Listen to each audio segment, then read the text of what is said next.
What is up, everybody? Welcome to another edition of Drive for Show, DFS for Dough here on RotoGrinders. We've got another week, which this time of year means another week of golf. Again, it will be pretty much nonstop here through the spring and summer.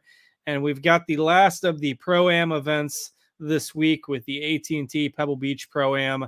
I know we're just ready to get rolling with the Waste Management Phoenix Open and then all the events that follow that. The schedule will get a lot more exciting as we head into the spring months. But one more tournament here with a little bit of kind of a wonky format with the AT&T Pebble Beach Pro-Am, but still an exciting tournament, at least a good course to watch on TV, though it's debatable how many golf shots they will actually show during this tournament.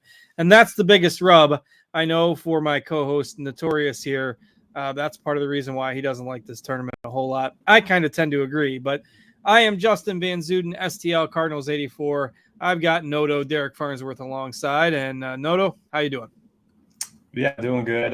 We will see a lot of golf shots. They just won't be from the professional golfers. They'll be from a bunch of celebrities that don't know how to golf. But, yeah, last week was great. Love Torrey Pines, one of my favorite courses. I know the architecture, people aren't a huge fan of it because a lot of the holes look the same. But every time they go to Torrey, it's a great leaderboard. We had so many big names in the mix on Sunday. And for one, I didn't see Max Homa coming out and winning it, when he was 4 or 5 back to start the day. It was kind of strange seeing John Rahm fall down, and then Sam Ryder just couldn't hit a fairway. So, what did you think of the tournament? I hated it because I lost my bets that I still firmly feel like I was on the right side of a few of these bets. And I know I did a rant on one of the NBA shows in the interim, but my bet to start the week, and we'll have to go back to this, but in round one, I bet Tony Finau over John Rahm head-to-head. I figured Rahm would maybe get off to a slow start. Had a couple of, wins and just a little bit of a letdown factor in round one before he kind of ramped it up, which was absolutely correct. So in round one, Rahm shot over par. It was 1 over par. So you would have told me going in that Rahm would be 1 over par. I would have wagered a good amount of money on Finau beating him head-to-head. If you would have told me that Rahm would be 1 over par and Finau would lead the field in tee to green play in round one, I would have put pretty much my entire life savings on Tony Finau beating John Rahm in round one. But lo and behold, Tony Finau turned into Luke List for a day and lost 5.6 strokes or something like that, 5 point something putting in the first round. And so despite pegging it absolutely correctly and Finau leading the field in tee to green and Rahm shooting over par, somehow I had to settle for a push on my head-to-head Tony Finau, John Rahm bet. And that really put me on tilt for the whole week because all I needed was for Finau to only lose like 4 strokes putting in the first round. And then, of course, Finau comes on like Friday and he moves all the way up into like 3rd place for a while. And, of course, now he figures out a putt. But in any case, yeah, I like the tournament, fun leaderboard. But, boy, that first round Finau over Rahm really grinding my gears all week. Yeah, those single round bets, they're fun, but they can be pretty wild at times. Oh man, it was awful. It was just awful. He missed, I believe, 6 putts under 6 feet in the first round. If he just makes one of those, I'll just make one, Tony. That's all we need. But I guess at the end of the day, I'm happy I didn't lose because that would have made it worse. It was just a push. We do have a couple winners. Jeff Wilson and Mr. Gerg in the chat both hit Max Homa 22 and 24 to 1. So they did better than we did with our bets. I had so much money on Jason Day to finish top 5, and he got there and then fell apart with like 6 holes to go. So I'm right there with you with the tilt. But congrats to a couple of the listeners. And producer Devin won so much money on the snake draft that we did last week that he's decided to retire early. And he's not producing. On a Dan Kramer. He's out of here. We figured out his name. Yeah, so Dan Kramer, etched in our memory, the guy that took all our money in the snake drafts, filled pretty easily last week. We'll see if we can get one rolling here at the end of the show tonight. But I believe in our 6-man draft last week, producer Devin took home the hardware, and Noto got second. So got all you listeners to step up and take our money like we had before. But Yeah, I mean, right there with you with Homa and Keegan kind of both shooting up the leaderboard on Sunday, and then Max Homa went for it on 18, which was a bold move. That's par 5 with water front left, and I mean, he made sure he was clear of it, went a little bit over the green, but bold move when you got the lead and a couple shots clear, but made a birdie on that hole and solidified his victory. And the guys who were up there kind of most of the weekend, Sam Ryder and Ron, both shot over par on the final round there, which I will probably say Saturday a million times, or Sunday a million times, but Saturday this past week with the weird schedule. But a lot of those big names still finished inside the top 10. Day, Rahm, Matsuyama, Finau. Ricky Fowler with a solid week, tied 11th, so really good finish for him. Some encouraging signs, even though he was kind of hit or miss with the putter over the first few rounds. Xander, Justin Rose up there. So certainly guys that we talked about throughout last week's show. And it's one of those events where the cream tends to rise to the top. Because the South course plays so difficult, and it's tough for the guys, to hero out a bunch of birdies and turn it into a score fest. So you saw most of the bigger names there at the top of the leaderboard. A couple of the more popular guys that didn't make it. Will Zalatoris, disappointing week for him. He missed the cut by a stroke. He was probably the biggest name, biggest high-end guy, maybe one of the only high-end guys that didn't make the cut. Certainly there were a couple that disappointed on the weekend and fell down the leaderboard, but most of the higher end plays did at least make the cut last week. Any other takeaways from the Farmers for you? Yeah, Jeffrey brings up Max's shot on 17. Pretty incredible. Really long par 3. He's playing the toughest hole all day. And he's hitting a fade, so he had to start it over the penalty area. And you got to have a ton of confidence if you're going to hit that shot. Stuck it to like 10 feet. Made the putt, and then I think Ryder bogeyed pretty much at the same time on the hole before, and that kind of solidified the victory for Max. But, yeah, you mentioned him going for it on 18. I was kind of surprised when he pulled out a wood on the fairway. Did a little double take. I was watching on my phone. And then, what did you think of Sam Ryder's pants? A lot of chatter about those joggers he had on. Yeah, I mean, I don't know. The whole fashion sense in the world is changing, and I remember when the biggest, the fashion discussion was on the untucked shirts there for a while.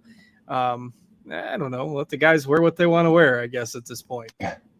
Yeah, I liked it. Phil Mickelson obviously, went to Twitter and just was hating on him, but I thought it was a pretty good look. I don't think I could pull it off, but I didn't hate it. I don't think Phil has the authority to comment on a whole lot of stuff. Does he even hold any weight anymore? Speaking of live guys, what about Patrick Reed? Did you see that controversy? So, all right. So I had somebody ask me about this, and I said I wasn't paying attention because they were playing in Dubai, and most of that was going on, overnight and stuff. But so the Patrick Reed tossed a tee at Rory or something. Is this what happened? Oh, well, yeah, that was at the start of the tournament. But then in the third round, he hit his shot into one of the tall palm trees. And he went in to look at a different palm tree. They slowed down the angle of the shot, and it clearly went in the first palm tree. And he went into the third one of the 3 right there and said he could clearly see the markings on his ball. And so he got to drop there instead of having to go all the way back and re-hit the shot from where it was. So he cheated once again. And then he almost came back. That at all. Yeah, almost came back on Sunday and beat Rory. Rory ended up making a birdie on 18 to win by 1. But, yeah, I'm sure it won't take much to look at that. Brandel Chambly did a big thing on the slow-by-slow replay of his ball going into a different tree than he said it was. Well, that's interesting. So what fueled the tee thing? What was up with the tee being tossed at Rory? Was that just in jest or what? I don't know. I guess he served Rory papers on Christmas Eve as well. He's suing Rory, so I think there's just a lot of bad blood between the two. That's interesting. Yeah, so I see Brandel's Twitter post there, that slow motion video. I was out of the loop on this. I had not heard of this at all. I'm surprised. I guess that NFL kind of took over the social media yesterday, so it was easily kind of buried in the headlines. But Brian in the chat says, better make this private because Patrick Reed's going to sue us now. we are not responsible for the content. It's all opinions of the commentators. All right, we put the appropriate disclaimer in there. I haven't even seen it yet, so I'm not going to comment. But I'm full believer in where there's smoke, there's fire, and there's been smoke with Patrick Reed and more than his fair share of times throughout his career. So, in any case, we'll leave it at that. Controversy tends to follow him around, and we'll see what Justine has to say about it as well. I mean, it's not like, okay, so these are just palm trees, like right on the alongside of the fairway, right? Yeah, and I guess it's not like it was a big forest. No, but it went in the first one, and he told everyone he clearly saw the markings of his ball in the third one. But it was a blind shot from where he was, but he just picked the ball out and was like, "Oh yeah, that was mine," and then took a drop.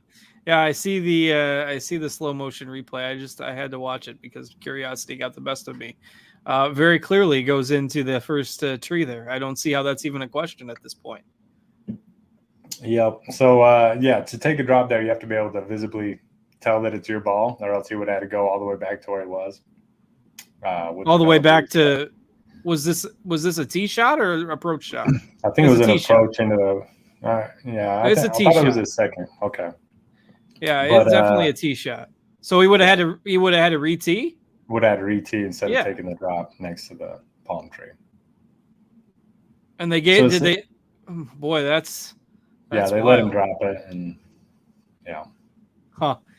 Well, what do you know? If you had to guess one person, if somebody would have gave that exact sequence of events and say, guess who it is, you only get one guess. Pretty sure most of the golf community would get that right at this point. Yeah, but how great is it, seeing these events where we have the live players playing? It just causes so much drama, so much to talk about. So I'm excited for the Masters, obviously, but for other reasons as well.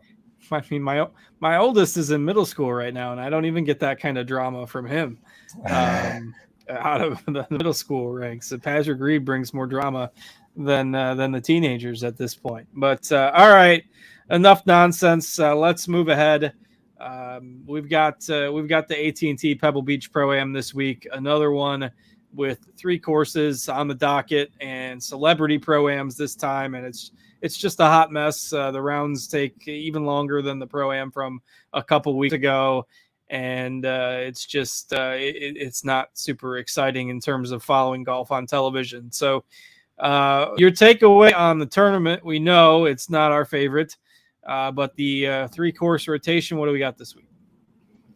Yeah, in terms of the courses, I like them a little bit better than the other Pro-Am that we had a couple weeks ago. Love Pebble. You get some awesome views.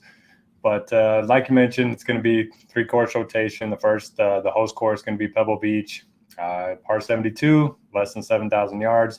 Smallest greens on the PGA Tour, so you're going to have to be very good with your irons or very good around the green. Spyglass Hills, another par 72, just over 7,000 yards. Pretty small greens as well. And I was looking at data the last 5 years. It's actually been the toughest of the 3 over the last 5 years. Everybody thinks that Pebble's the toughest, but that just hasn't been the case recently. And then Monterey Peninsula is the easiest of the 3 courses. It's a par 71, but it does have 4 par 5s. So if you are playing Showdown, you definitely want to take advantage and load up on guys playing Monterey Peninsula. All 3 courses have Poana greens. All 3, Monterey Peninsula is really the only easy one, but all 3 kind of depend on the wind.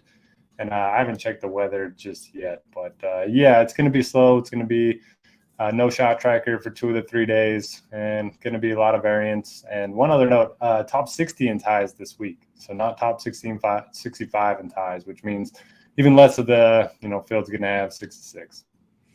And that cut comes after the 3rd round, once again with the 3-course rotation. So you can afford to take a few more chances. Plus, with the unpredictable nature of this tournament in and of itself, this week lends itself to one where maybe you can roll the risk reward scenarios just a little bit more. So we'll see how it plays out, and we'll see what the weather forecast has in store. Again, we're taping this on Monday evening, and tournament doesn't start till Thursday, so plenty of time as far as figuring that all out. But a tournament where we should see some scoring and maybe a little bit of variance. So with that in mind, let's start breaking down the golfers. And after tough pricing, at least tougher pricing at the top last week, we're back to just 4 golfers at 10K plus and nobody above 10.6 on DraftKings, which I know you don't like. It makes the lineup building process a little bit easier, consolidates ownership a little bit up there at the top. But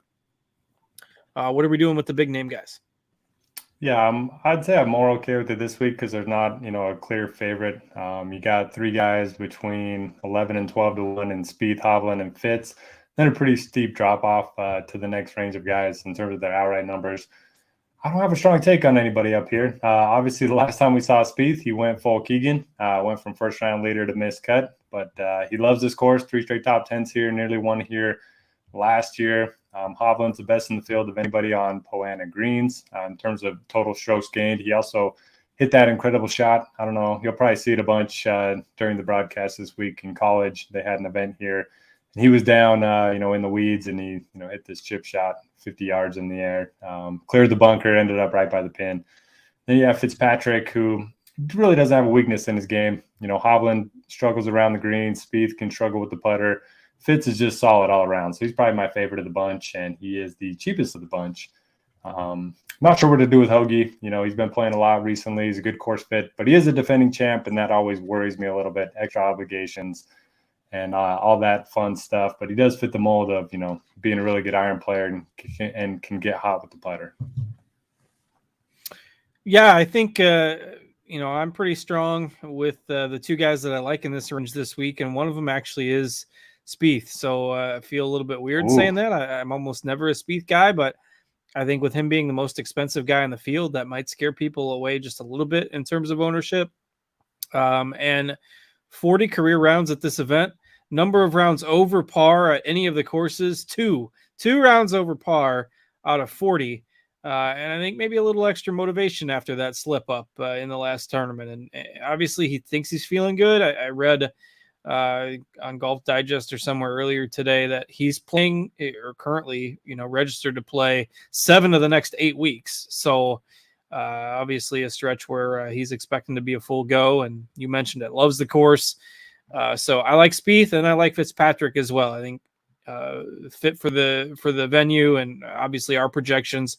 I believe he's got the highest overall projection in our RotoGrinders projections by a decent margin here this week. So give me Spieth, give me Fitz, and I think I'm a little more comfortable going away from Hovland and Hoagie this week. So it's a little bit different from my usual foray going with Spieth there, but there you go. I've just officially jinxed him, but I didn't play him the last time, so you can't blame that one on me. No, I was going to say, if you're new to the show, if you're watching it, Justin never plays Spieth, but when he does, it's usually pretty good. So you got a pretty good track record. New month, new me. We're going to be February, be a new month. We're turning over a new leaf, and we're going to play some Spieth. So we'll see how that goes. If he is completely horrible, I'll take the blame for it this week, I guess. But it's a little Spieth for me. One guy would never get right, Seamus Power, kicks off the 9K range. What are you doing with him? I don't know. Let's ask the Magic 8 Ball. I'm going to do it right now. It's going to be just as good as any analysis we can give. Pulling up a Magic 8 Ball right here on my phone, real time. And we're going to ask it the question. Let's see. Will Seamus Power finish inside the top 15 this week?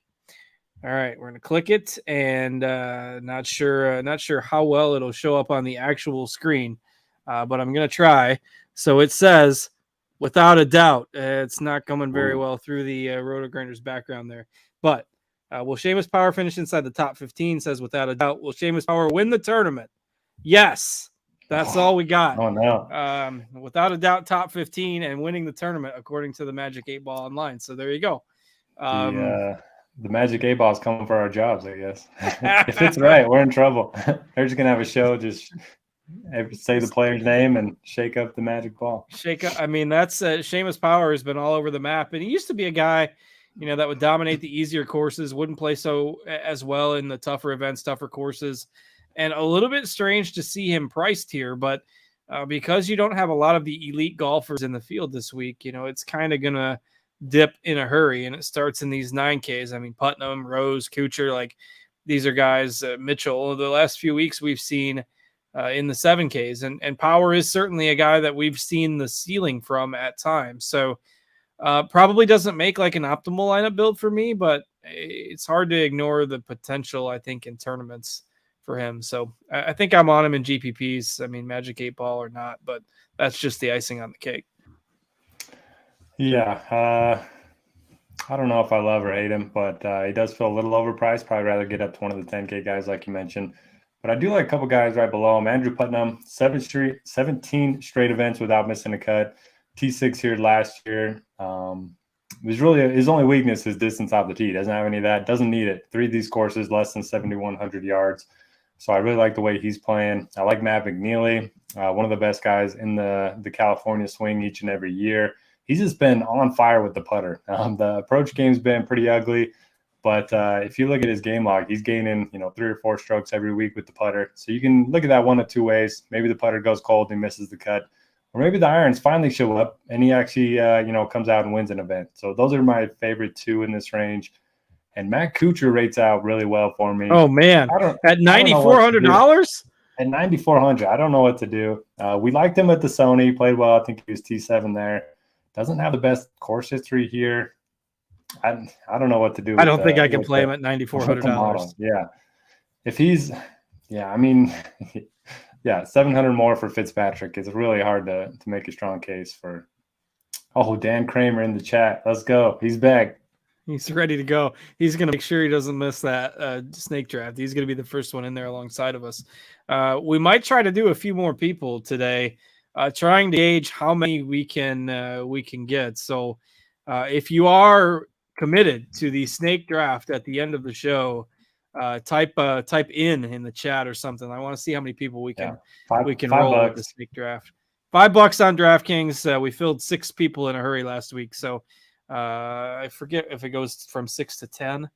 I think if 10 might be the next size, but I'm going to confirm that now. But we also don't want to go for a 10 person and then be sitting here trying to fill time waiting for it to fill. So, it goes from 6 to 12. So it's either 6 or 12 this week. We can tweet out the link too. We get 12. All right, we can get 12. We'll try to fill it. Maybe we'll go once we get down to about 7,500. We can get that set up and rolling. So, all right. I don't have a whole lot of hot takes here on the 9K range. I mean, I like Seamus Power. I agree with your take on McNeely.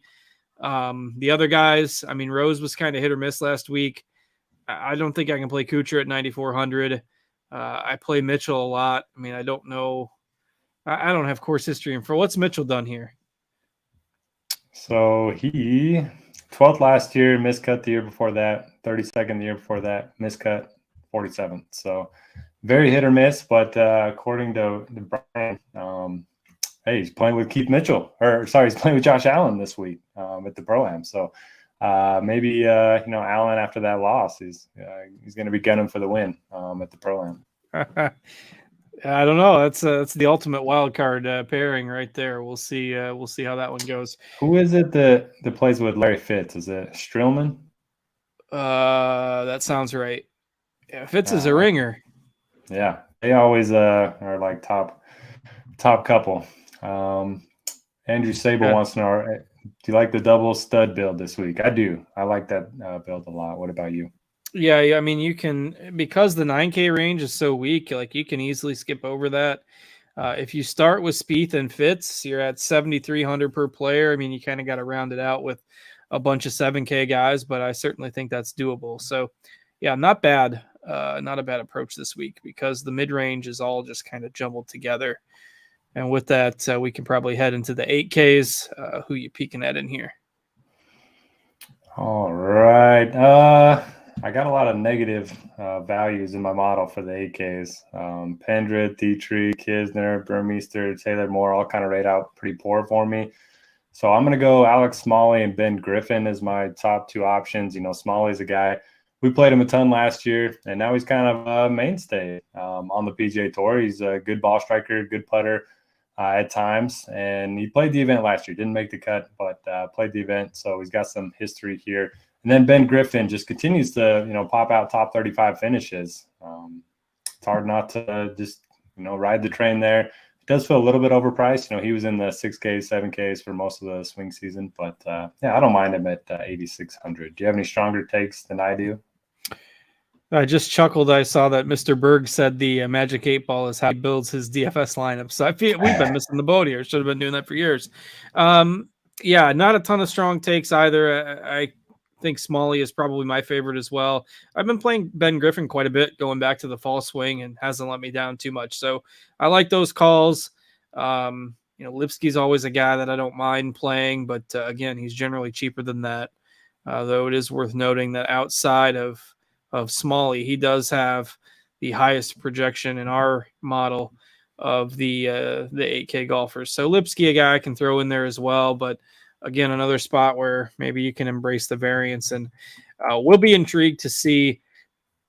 I think in multi-entry tournament builds, I will let ownership be a little bit of a guide here. If somebody ends up coming in at significantly lower ownership than I originally expected, I don't mind taking a shot on them. But not a whole lot of guys in here that have extensive course history. Lipsky was 24th last year, so I don't mind that. I guess Nick Taylor's probably the one guy in here. He's past champion and 14th last year, but I don't think I can play him at 8,000 either. So feels a little bit overpriced based on that course history. So one other note. Everybody in this range is like 65 to 70 to 1, and if you go to the 7Ks, it's pretty much 80 to 90. So you're not getting much of a value in terms of the Vegas odds in this price range. Typically, the 8Ks, there's a lot of guys in the 30s, the 40s. I just think everybody's a little overpriced just because that's the way DraftKings has to do it. So I'm kind of with you. Don't love a lot in the range. All right, so let's go ahead and move into the 7Ks then, and we'll talk about maybe this $7,500 to $7,900 range, and then maybe see if we can at least get that snake draft started up and get that rolling to Phil here. So what are your thoughts on the higher 7K range? Yeah, well, I'm interested to see what Will Gordon's ownership is going to be. I don't think we have our first set of ownership out just yet because he was popular each of the last 2 weeks, missed the cut both times. Wasn't by much. I think it was by 2 strokes both times, maybe 3 last week, but T21 in 2021, and we know he can make a lot of birdies. He had that great stretch during the fall swing season. So I do like Will Gordon to bounce back at 7,600 as long as he's not super popular. A couple other guys rate out well for me. Russell Knox, he's been gaining a ton of strokes on approach. I think he's gained 17 in his last 4 starts alone. So if he can just get the putter going a little bit, I like his upside. Lonto Griffin finally showed some life last week. Don't mind him.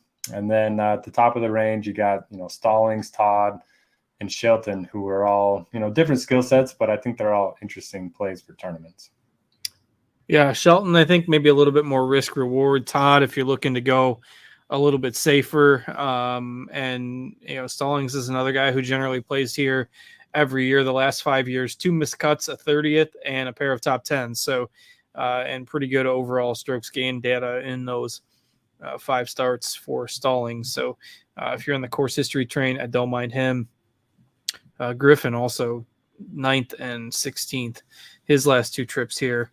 And everybody knows I like playing Russell Knox. So in a weak field where he's 7,500 on a course that, isn't going to require a ton of distance, I certainly like Russell Knox as a kind of mid-range value. Frankly, if he was, if a lot of these guys, Shelton, Griffin, Knox, Todd, if their prices were flipped with like Kisner and Taylor Moore and Mullinax and some of those guys, like we wouldn't even bat an eye. So why not go with the cheaper guys? That also helps to kind of fill out that double stud build that we were talking about being possible. So, all right, we can talk about the last end of the 7K range here. And then once the snake draft fills, I will take over the screen share, but there is you ready, Noto? I don't want to go in front of you. I was just going to say, do you know, or you already got it set up? Well, there's only one 5-man or only one 12-man $5 snake draft out there right now on DraftKings. So basically the only $5 12-person snake draft is the one that we're going to roll with. Hopefully it doesn't fill before I get in because I just got logged out. And, okay, I just put the, oh yeah, we got double now. Sorry. Yeah, no, I'm just going to have to if this fills in 30 seconds, I'm going to be shut out. So, all right, there we go. I'm in. So, $5 snake draft on DraftKings. We're at 4 out of 12. Get your entries in there. Hopefully we can fill this quickly and roll through it. It'll be off with 12 people. And I'm going to tweet out the link as well. So sorry for the dead air for a second, but typing and talking at the same time. 12-man snake draft live on air at RotoGrinders. We'll get this rolling. So we're halfway filled here.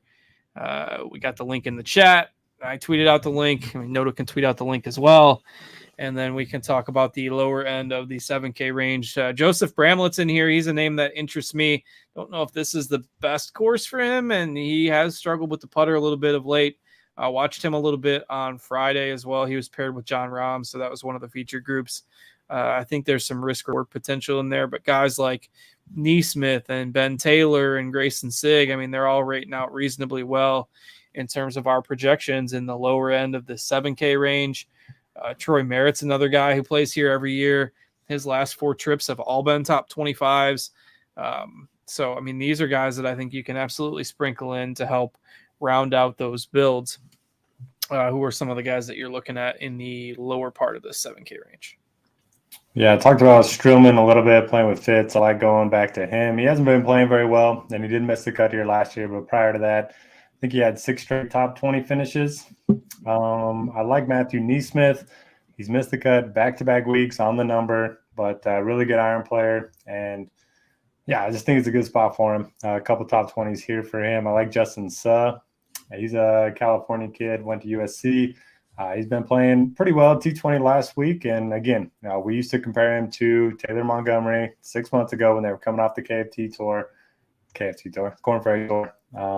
So I like him. And Ben Taylor just continues to be, a stat guy, second in the overall stat model. So I'll go back to him, even though he missed the cut last week as well.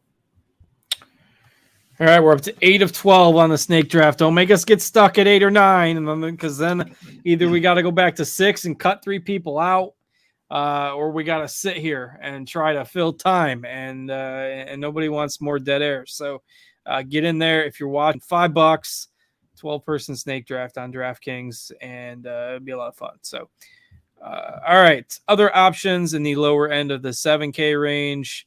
I mean, do you put a lot of stock? I apologize. I'm multitasking here trying to fill this draft, but Streelman with that Fitz pairing, like, is that a thing? They've won the Pro-Am portion twice.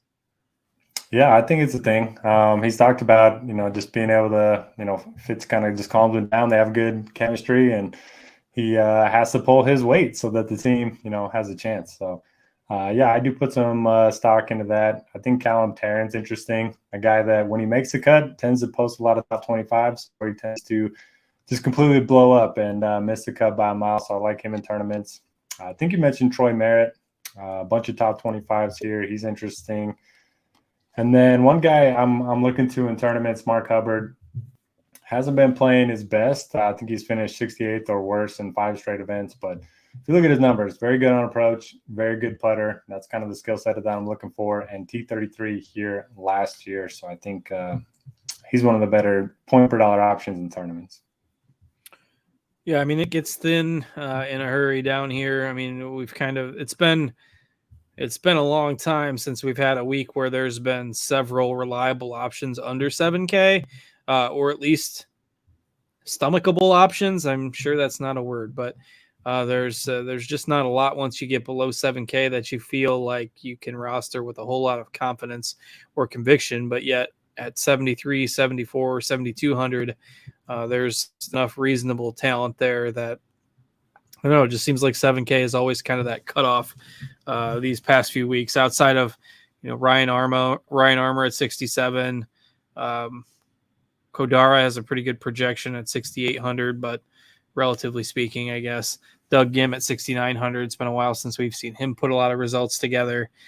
Just tough to find a lot of names to feel good about.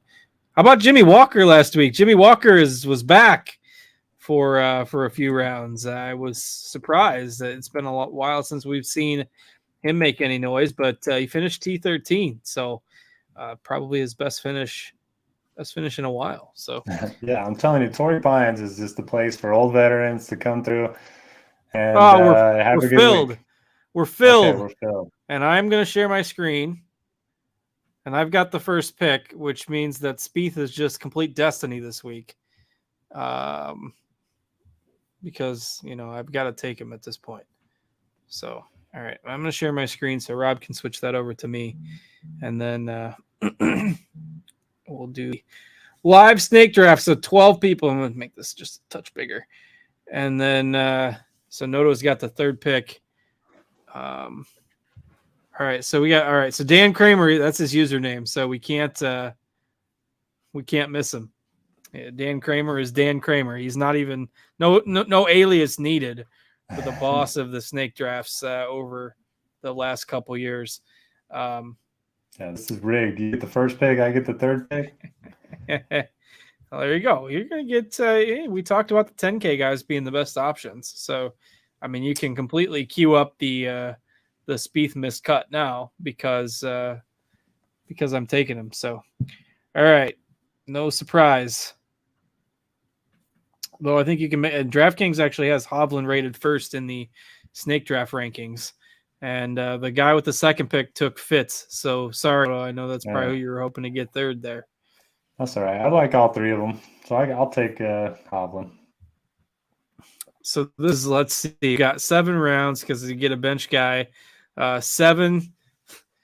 We're gonna do math on the air here. 7 times 12 is 84. So 84 golfers are going to be selected in this thing. I didn't bring a blanket with me to cover up when it gets really dark and scary at the bottom. Let me see who's number 84 in my model. We're looking at Doug Gim. All right, Destiny. I can take Doug Gim last with the very last pick of the draft. Nobody better steal that. I get Spieth first and Gim last, and then we're good to go.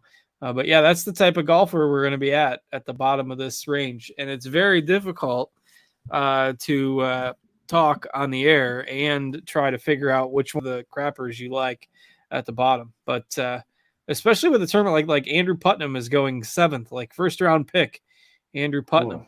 With how weak it gets in a hurry, it is definitely an advantage to get one of the top guys, I think.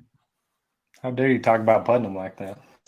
No offense to Putnam, but 7th pick in a snake draft is not something you usually see for Andrew Putnam. So, I mean, kudos to him, I guess. And shout out to RC Player who's picking 9th and rocking the RG logo. So, all right, it's going to take a while, isn't it? It'll take a little bit. What's that? Any 6K guys you like this week? Yeah, it'll be a while before it gets back to us because we're at the other end of the snake. Not really. I mean, like, give me one guy in here that's playing reasonable golf. Somebody in the YouTube chat mentioned Smotherman, who missed on the number last week as well. Like, he's a guy that's shown some flashes, but super inconsistent. But I mean, I think Smotherman's okay compared to some of the other guys down here. Like Bryce Garnett has popped occasionally, but all these guys have just kind of fallen on hard times. You look at some of the people, Lebioda, Sabatini, that maybe have shown some life over the last couple of years, but it's just been a long time. So my mediocre vote is for potentially, going for, I forgot who Smotherman was the one that somebody mentioned, but I don't feel great about it. Yeah, I don't feel great about a lot of guys, but Chris Stroud's one that has a little bit of interest. So last time we saw him, came 5th place at the RSM. It was back in November, but pretty good track record here. Tends to play well on shorter courses. Yeah, don't mind him at 65, but to your point, I do like the double stud lineup, but you just got to hammer the low 7Ks rather than a lot of the 6Ks. Well, we can just wait and see who Dan Kramer takes at the tail end of the draft, and then we know those are the value guys you want. And he started with Dietrich and Keith Mitchell. That's Okay. Dan's start. So there you go. All right, we're on the 17th pick. Z Fergie, is that real Fergie drafting with us? I don't know, but Fergie's got to pick it up because they're taking the whole clock every time, and this is not a filibuster. We are not trying to stall the Congress bill here. And I think they're I'm not sure if you go on auto draft after you use up the clock twice in a row. Not sure the snake draft rules. Again, we're free money here here on the show. Not trying to take money. Speak for yourself. I can come out with second place finish. So that got you what, $7, $8 or $9. I can't remember. Be a little more lucrative this week with a few more people in there. So, do you do any one and dones? No, I don't. I probably should get into that, but I don't. And they always start like the first of the year, and I just forget, and it's tax time, and I think about it in April. Hey, I should have done that. Instead, I get pissed off at Tony Finau first round bets. All right, we're coming back up. We're gonna have to focus here. So Noto is next on the clock. We're already down into the David Lipskys of the world in the second round. This is gonna be rough. What is the? Yeah, I don't mind Lipsky. Whose idea was this 12-man? Well, the idea was to get a lot of people. I kind of forgot that we had to draft that low. 84 golfers. All right, I'm going off the board. I mean, is there such a thing? I don't know if there's such a thing as off the board here.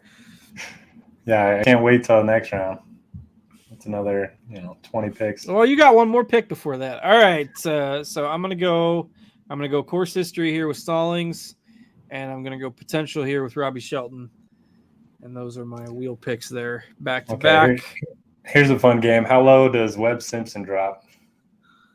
He's 29th in the rankings, but if people are paying attention, I don't think he makes it. I think fifth round. Well, Fergie is now on auto draft, so my pick is that Fergie is going to get Webb Simpson whenever he's the next man up in the board. Darn, I wanted to see him drop.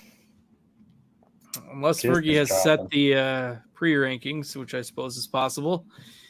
I think Fergie is going to get Webb Simpson after the next top guys filter out. Like, he's probably going to end up with Kisner and Webb as his next two picks, unless somebody wants to get Kisner. I forget who I ended up with that fell last week. I got to try to look through my history now and see, because I remember there was somebody that fell last week, and I said, okay, he's fallen enough, I got to take him. And we're about to find out who that is. Yeah, Kisner's interesting. It's a Kisner course. He just doesn't have the course history like he normally does. Love the 12-man. Let's dumpster dive, says Dan. I like it. Who fell last week that I – oh, no. Finau, Montgomery, McNeely. I can't remember now who it was. Oh, it was my bench guy. Oh, it was J.J. Spawn. He was the only guy on my 7 golfers that missed the cut. That's right. It was Spawn that fell. And then he got off to a hot start, too. Yeah, well, he didn't finish very hot, I'll tell you that. 70, then 78. Man, I finished 5th out of 6, and all my 6 guys that were active made the cut. Like, dang. That's tough. That's bad. They were 9th. Finau 9th, and nobody else in the top 30. It's not great, Bob. All right. Well, it was Spawn that fell last week, and now this week it's Callum Tarrant for Dan. It's Kisner. So who ended up with Kisner? Did Fergie end up with Kisner? Fergie ended up with Kisner, and Fergie's probably also going to end up with Webb. So, and watch Fergie win. It's the way it would play out if karma happens, I guess, with the auto draft. All right, so Dan got Callum Tarrant, and we're still only in the 4th round here, and we're already down to golfers that don't feel super comfortable rostering. but Dan is up now. So the next best value on the board is coming. Garrick Higo. There's another guy that now I can't remember whether it was last week or 2 weeks ago. The weeks blend together. He got off to a decent start. I think it was last week. +6 in the final round, though, dropped to 53rd, but he was in the mix for a couple rounds. There goes Bramlett. Our guy Joe writes our betting article, wrote him up at 110-1 this week as a pick. I like Bramlett. I was encouraged. There's Webb I called Webb to fair. I like Bramlett. I was encouraged last week. The ball striking was pretty good there for a few rounds. He missed a couple short putts too. Not as bad as Finau in the first round. I'd love to see a one-on-one putting competition between Bramlett and Luke List. I think would be a great competition. Get them paired together, get some nice side bets on the 5-footers every hole. Be a real sweat. See, now this is the case where it's going to come back to me, and I got 2 picks in a row, and I have no idea who's left because I haven't been paying attention. Ooh, all right. Merritt. I like that from New York Giants fan, Troy Merritt. Already off the board. Man, look at these Taylor, guys. That was going to be my pick. See, Ryan Palmer has become the guy that's falling now. So we're almost into the DFS 6Ks. So we're almost there. All right. So Kevin Yu played really well. There goes Streelman. That's what I was going to do. I was going to pick Streelman. Kevin Yu played really well last week. Good ball striking. I found out today he went to Arizona State. So keep him in mind for next week at the Waste Management. With that in mind, are you taking Kevin Yu at 46? I think I might have to. I've had 46. A nice Kevin Yu. Who am I going to take? See, it's my turn. I've got 2 picks. I've got no freaking clue. I've seen some people talk about Lashley. Yeah, they're talking about him.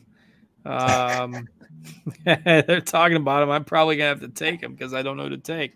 Fine. Lashley it is. And, Mark Hubbard feels like a path of reasonable resistance at this stage. Man, I still got 2 more picks. Who am I with those picks? We're gonna go blowing past Doug Gim here. So, how about Ryan Palmer battling back after? I think he was over par on the easy round or on the easy course on Thursday. Battled back to make it for everybody. There you go. You can take him. He's fallen to 51 here for you. Where is Doug Gim? Gross. You're going to time out. Okay. Eric Barnes. That's out of left field. He keeps popping in the model and keeps playing well. So I don't know. I don't know much about him, to be honest. So in this field, I am genuinely surprised that Ryan Palmer is still there. Where's Ryan Palmer in the model? Let's see. He is 55th overall. His last 2 finishes here, 137th and 111th. Well, he's improved. The other way around, though. Oh, okay. Well, then forget I said that. All right. It's Harry Higgs off the board. So, like my team so far, Spieth, Stalling, Shelton, Lashley, and Hubbard. That's horrendous. It sounds horrendous. Because after the first pick, I didn't pick until 24th. And once you get to 24th. Whoever has a winner is going to win. Everybody's going to have 3 of 6. Yeah, I was going to say, guaranteed I'm not getting 6 guys through the cut this week out of the 7. But if I do, we'll consider it a W. Adam Long. This feels like an Adam Long course. Yeah, I almost took him. instead of Lashley there. But you told me that some people were talking about Lashley, and that was enough. It was enough to sell me on it. Long hasn't been very good here. It might be 0 of 3. It's top 60. All right, Dan, tell us who to play for our punts for DK this week. Jimmy Walker. He's back to luck. I like it. Okay. Jesse's on my side with Derek Barnes. I like it. Had to take the big rig. I'm guessing that's Harry Higgs. Yeah. No. Who do you take? Who? Sable.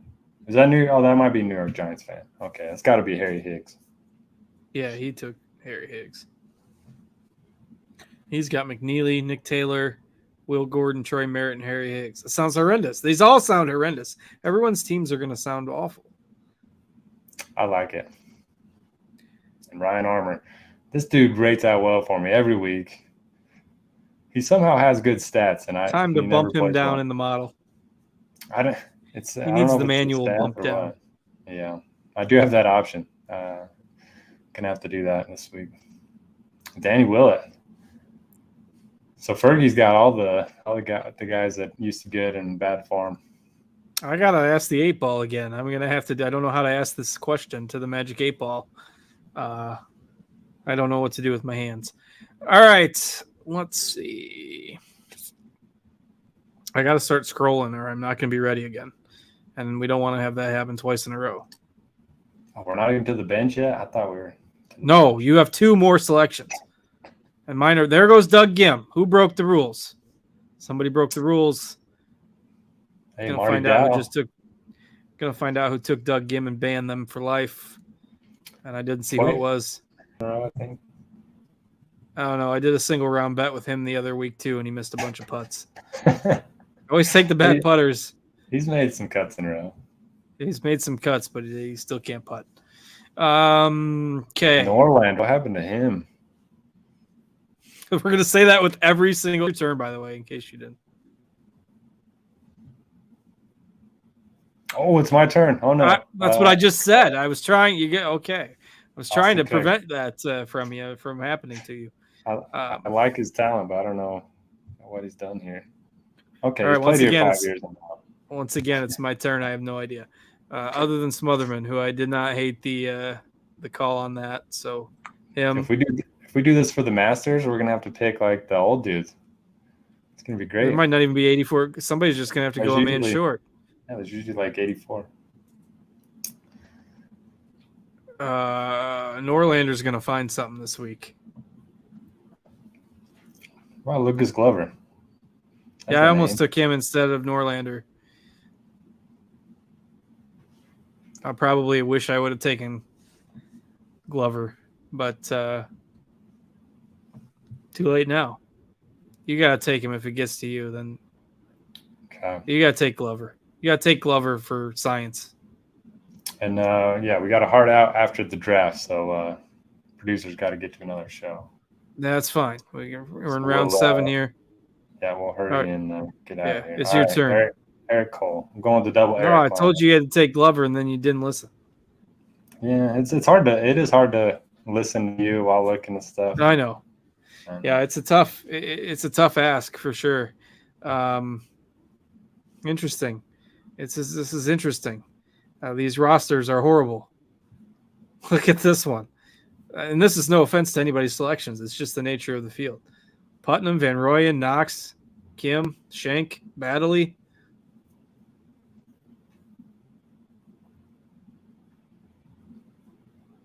All right, so we got let's see, about 7 picks left here, and then we will call it a show, and we'll see the details on this. Let's see the $28 for the winner, $17 for the up, $9 for third. Fourth place, you get nothing. You just you get a good try. Try again next week. Yeah, so the Masters usually has what, somewhere around 90. Ooh, James Hahn. I feel like he's got a good track record here. That might be 3 straight missed cuts. Okay. Well, before that, maybe. Maybe before that. He's been around a little bit. Lucas Glover's still on the board. I'd be shocked if he doesn't get drafted. Ben Martin. They're free agents. Can I drop? I'd like to drop Norlander and pick up Glover. Do you have the waiver priority? Yeah, I need the waiver wire. You probably don't. You're first overall. You don't get priority. Dang it. I got last waiver priority. All right. Mr. Irrelevant is coming in 6 seconds or sooner, and the draft is complete. Oh, nice. I see. That's what I was watching. He's going to win now. Lucas Glover, last golfer picked. And all right, it was eventful. We'll see how this goes this week. Appreciate all of you joining, and good luck with our weekly snake draft. We're gonna make that a thing here going forward, and see how that rolls. Well, we've gone probably longer on this show than we have in some time, so it was entertaining. It was fun, and we talked to Patrick Reed, did a snake draft, talked to tournament, and a really exciting event next week with the Waste Management Phoenix Open. So with that, we better get out of here. So producer Rob can get on to the next show. Thank him for his help tonight. Thanks to Noto for joining me as well. I am Justin. Enjoy your week. Good luck in your contest, everybody, and we will catch you later. Have a good one.